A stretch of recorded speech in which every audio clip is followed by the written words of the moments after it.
DGS दिनकरण का हृदय महान आनंद से भर गया। उनके हृदय में आनंद की भरपूरी उमड़ने लगी। मैंने प्रभु यीशु मसीह को देखा कि वे कुछ बोल नहीं पा रहे थे। का पूरा परिवार आत्मा में भर गया।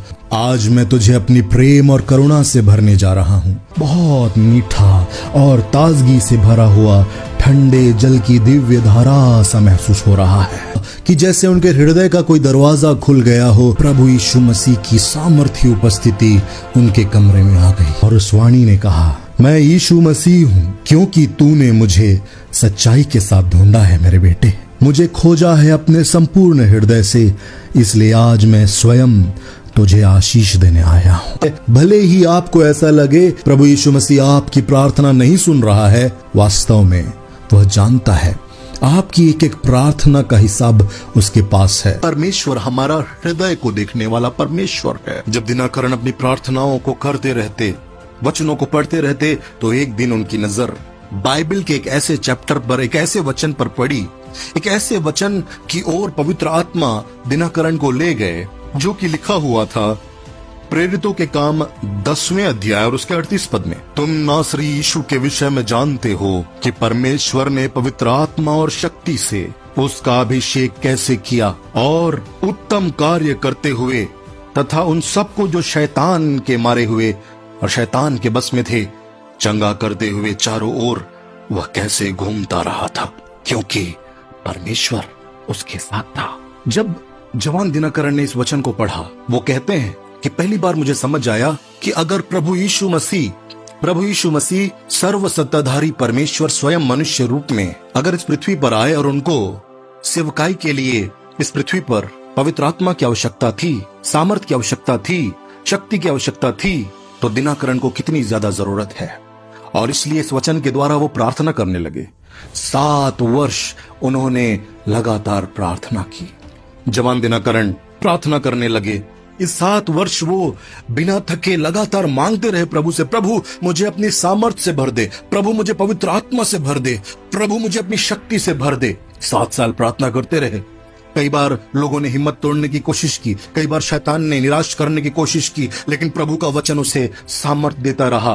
प्रभु का वचन लगातार बात करते रहा। इस YouTube चैनल में हर गवाही जब भी आप देखेंगे, आप पाएंगे कि मैंने बताया है कि परमेश्वर के हर एक दास दासी को, परमेश्वर के हर एक प्रभु के द्वारा भेजे गए मिशनरियों से परमेश्वर का वचन, बाइबल बात करता था। परमेश्वर का वचन उनसे बात करता था। इसलिए आप मेरे चैनल को सब्सक्राइब कर लीजिए, क्योंकि जो गवाहियां आती हैं वो विश्वास को बहुत ज्यादा शक्तिशाली करने वाली गवाहियां होती हैं। दिनकरण के ऊपर बहुत से परमेश्वर के दास दासियों ने हाथ रख रख के प्रार्थना किया, लेकिन उन्हें समझ नहीं आ रहा था कि आखिर इतनी देरी क्यों हो रही है। याद रखिए, अगर देरी हो रही है तो महिमामय होने जा रहा है। प्रभु के एक दास जिनका नाम पास्टर लमुएल था, अपनी पत्नी के साथ दिनकरण से मिलने आए। वे एक प्रभु के प्रिय दास थे और दिनकरण को भली भांति जानते थे। उन्होंने कहा, बेटा दिनकरण, तुम चिंता मत करो, हम तुम्हारे लिए प्रार्थना करेंगे। पास्टर लमुएल और उनकी पत्नी दिनकरण के लिए प्रार्थना करने के लिए उनके घर में ही रुक गए। 10 अक्टूबर 1962 का दिन था। यह 7वां वर्ष था जब दिनकरण प्रार्थना कर रहे थे। बैंक की थका देने वाली नौकरी से वो थक कर अपने घर आए थे और दिनकरण बताते हैं कि उस दिन उनके बैंक में कुछ ऐसे अधिकारी आए हुए थे जो कागजातों का निरीक्षण कर रहे थे। इस कारण दिनकरण बहुत ज्यादा थक गए थे। और जब डीजीएस दिनकरण अपने घर पहुंचे, बैंक से आते आते लगभग शाम का समय हो चुका था। और रात्रि की इस पारिवारिक प्रार्थना में जो वो लोग रोज किया करते थे, ऐसा नहीं कि सिर्फ उसी दिन कर रहे थे, रोज कर रहे थे, अपने परिवार में रात्रि पारिवारिक प्रार्थना वे लगातार कर रहे थे। डीजीएस दिनकरण, पास्टर लमुएल, उनकी पत्नी, डीजीएस दिनकरण की पत्नी स्टेला दिनकरण और उनके माता पिता, डीजीएस दिनकरण के माता पिता, वो लोग रात्रि प्रार्थना प्रारंभ करते हैं, आराधना करने लगते हैं, प्रार्थना करने लगते हैं। जवान दिनकरण अपने शरीर में एक अजीब सी थकावट को महसूस कर रहा था और डीजीएस दिनकरण ने पास्टर लमुएल से कहा, पास्टर साहब, मैं थोड़ा सा थका हुआ महसूस कर रहा हूँ, प्रार्थना करने में असमर्थ महसूस कर रहा हूँ अपनी देह में। उस समय प्रभु के दास पास्टर लमुएल ने जैसे ही जवान दिनकरण के ऊपर हाथ रखे, उनकी पीठ में साधारण तौर पर हाथ रखा और प्रभु से कहा, प्रभु इसे शक्ति दे, हिम्मत दे कि ये प्रार्थना कर सके। और प्रभु ने उसी समय को चुना, उसी क्षण को चुना जब कुछ अद्भुत हुआ डीजीएस दिनाकरण के जीवन में। दिनाकरण अपने परिवार के साथ जब प्रार्थना में यहाँ बैठे हुए थे, जैसे ही पास्टर लमुएल ने उनको स्पर्श किया, वैसे ही डीजीएस दिनाकरण अपनी गवाही में बताते हैं कि प्रभु यीशु मसीह की सामर्थ्य उपस्थिति उनके कमरे में आ गई। पूरा कमरा प्रभु यीशु मसीह की दिव्य उपस्थिति से भर गया। दिनाकरण ने महसूस किया कि कुछ बहुत मीठा और ताजगी से भरा हुआ ठंडे जल की दिव्य धारा सा महसूस हो रहा है, जो उनके सोल को, उनके प्राण को तृप्त कर रहा है। उनका पूरा शरीर तरोताजा होने लगा। एक ताजे गुलाब की तरह दिनाकरण महसूस करने लगे। और दिनाकरण ने इस अद्भुत अनुभव और इस अद्भुत एहसास में प्रभु यीशु मसीह से कहा, प्रभु ये ताजगी कहाँ से आ रही है, ये शीतलता, ये अद्भुत एहसास कहाँ से आ रहा है। तब प्रभु ने जवान दिनाकरण की आंखें खोल दी और उन्होंने देखा कि पूरा कमरा दिव्य स्वर्गीय रोशनी से दैदीप्यमान है, प्रकाशित है। छत से एक स्वर्गीय रोशनी आ रही है।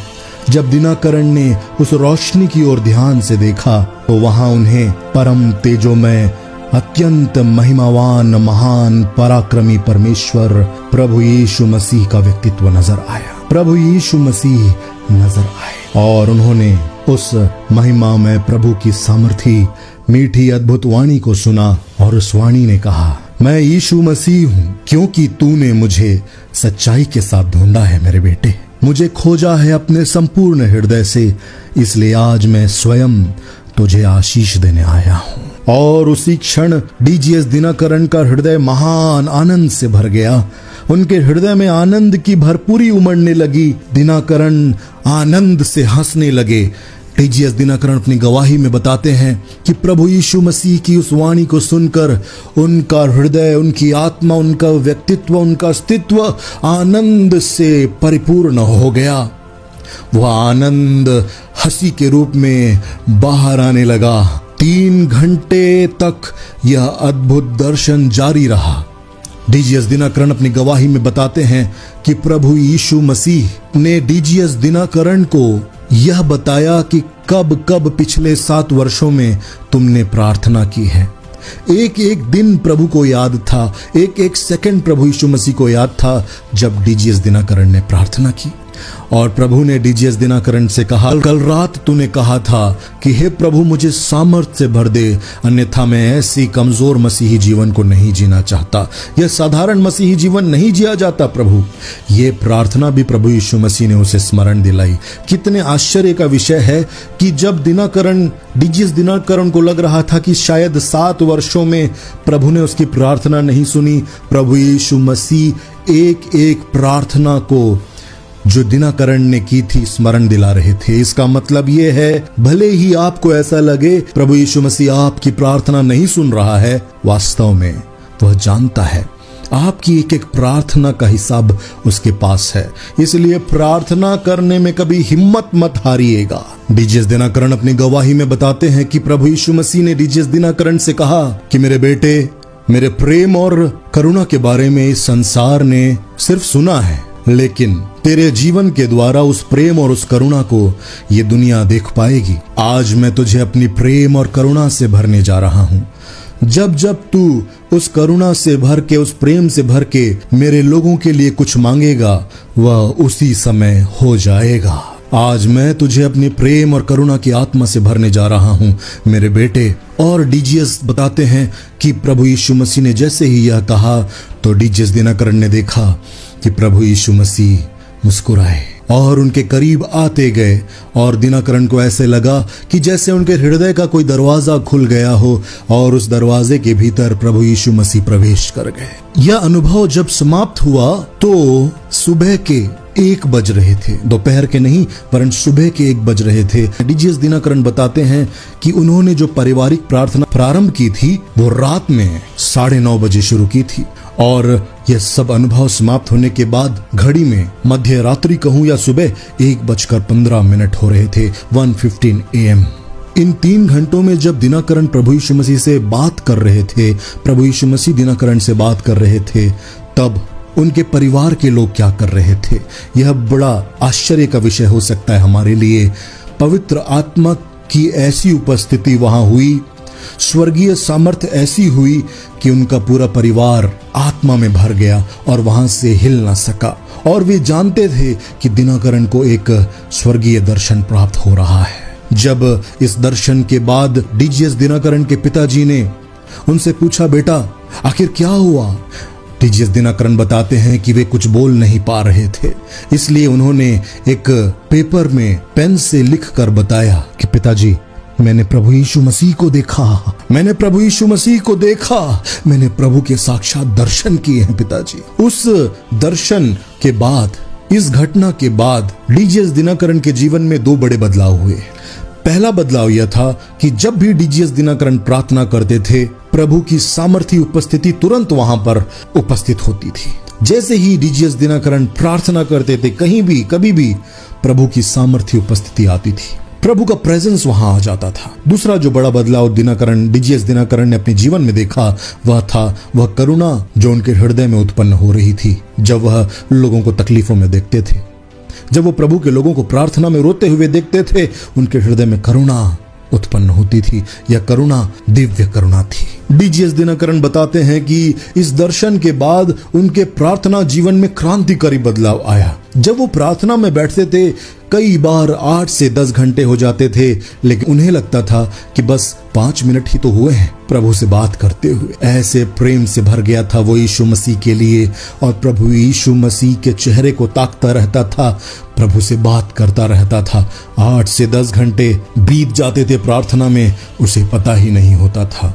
और जब वह प्रार्थना में इतने लंबे समय बिताने लगा और प्रभु यीशु मसीह के साथ बैठने और प्रभु यीशु मसीह की उपस्थिति में वह प्रभु की बाट जोहने लगा, उसके बाद वो जब लोगों से मिलता, लोगों को यह महसूस होता था कि एक बड़ी सामर्थ उन्हें स्पर्श कर रही है।